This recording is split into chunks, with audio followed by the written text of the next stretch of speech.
Carlos González Gamio, qué galán, Ya hace lo que galán. puede uno. No, A pues cierta edad sí. hace uno lo que puede. ¿Sabes qué? Estás como al 110%. Ay, Pedro, que tu boca sea de profeta, por favor. ¿Qué pasa, mi Carlos?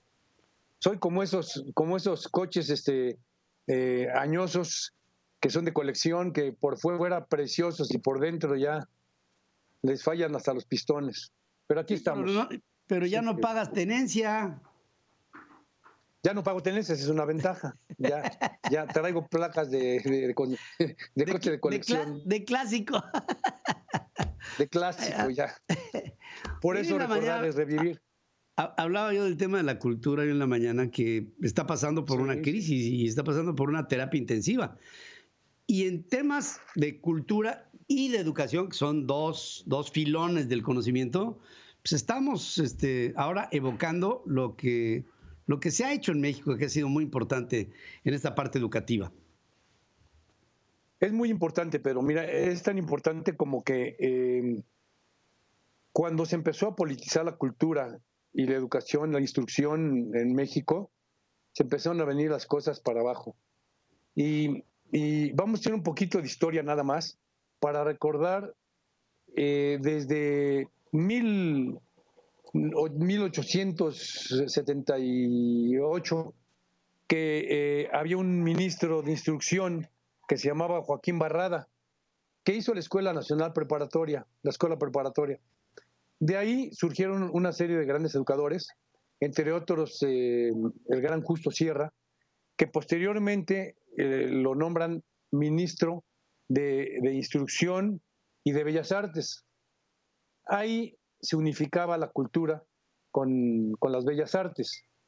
Y surgieron una serie de prohombres de la educación al grado de que de ahí vinieron gentes de grandes tamaños como Roberto Palacios, Francisco Carral y Casa y otros personajes cuyos descendientes se fueron dedicando a otras cosas. Pero honestamente, en 1910, Porfirio Díaz le da instrucciones a Justo Sierra de crear una universidad donde se prepararan a los grandes educadores, porque contra lo que la gente pensaba, no era un hombre que odiara a los indios. Al contrario, nada más que, fíjate que qué difícil debe haber sido comunicarse en esa época donde no había transportes.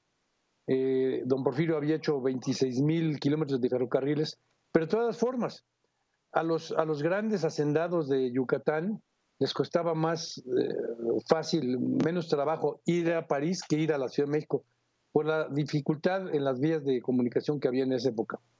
Entonces, bueno, se hizo todo lo posible y finalmente lo que fue el San Ildefonso, que es un edificio maravilloso en el centro, lo hicieron un especie de centro educativo donde estuvo hasta los 40. La universidad, estaba la carrera de Derecho, la carrera de Filosofía, y de ahí surgieron grandes educadores.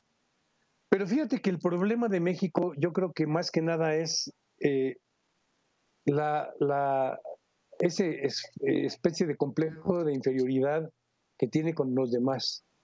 Entonces, eso lo dice uno de los grandes filósofos educadores de este país, que fue Samuel Ramos, en su libro El perfil del hombre, donde habla de esa inseguridad, de esa indiferencia que siente el mexicano por sí mismo, de ese complejo de inferioridad, que es lo que nos ha tenido asoleados, ¿no? Entonces, aquí nos podemos remontar un poquito a aquellos grandes educadores que llegaron a México a mediados de los años 30, cuando se desata la guerra civil en España, y llegan gentes encabezadas por León Felipe, que fue un intelectual de primera línea, y estos señores se preocupan mucho por la educación de México, porque adoptan a México como su segunda patria. Y estamos hablando de gentes muy brillantes, como el señor Alonso, el señor Gabino Barrera, bueno, personas que llegaron y que hicieron instituciones de educación superior que vinieron un poquito a alimentar a los mexicanos. De ahí surgió el colegio, la Academia Hispano-Mexicana, el Colegio Madrid, otros colegios, y también podemos pensar que pues gentes del tamaño de José Vasconcelos, el mismo Justo Sierra, que instruían a los indígenas. Muchas veces, acuérdate que había un índice de analfabetismo del 85%. Entonces decidió, como lo comentamos en alguna colaboración anterior, decidió instruir a las gentes a través del muralismo. Así surgió en la Secretaría de Educación Pública muchos murales que pintó el doctor Atl, que pintó el maestro Diego Rivera, que Juan O'Gorman, el mismo José Clemente Orozco, para de esa forma educar a la gente a través de imágenes gráficas. Y posteriormente, que era ministro de Hacienda, Beteta, decidió traer a más educadores de España, de otros países, del norte de México, pues para instruir a los mexicanos, ¿no? Así podemos ver que, por ejemplo, hubo gentes como los 7 sabios, después les faltaron 2 sabios, porque eran 9, faltó Pedro Ferriz de Con y Carlos González Gamio, pero no habíamos nacido. Pero estuvo ahí Antonio Caso, estuvo Alberto Vázquez del Mercado, Vicente Lombardo Toledano, un hombre de izquierda, pero que finalmente fue un gran educador, una gente que creó la Facultad de Economía, que fue Jesús Silva Herzog, el primero, el padre del que fue secretario de Hacienda y abuelo del que ahora es un intelectual que escribe en los medios, Alberto Vázquez del Mercado, Jesús Moreno Vaca, y surgieron gentes del tamaño de Antonio Castro Leal, y toda esta gente que se preparó en la Escuela de Jurisprudencia de San Ildefonso.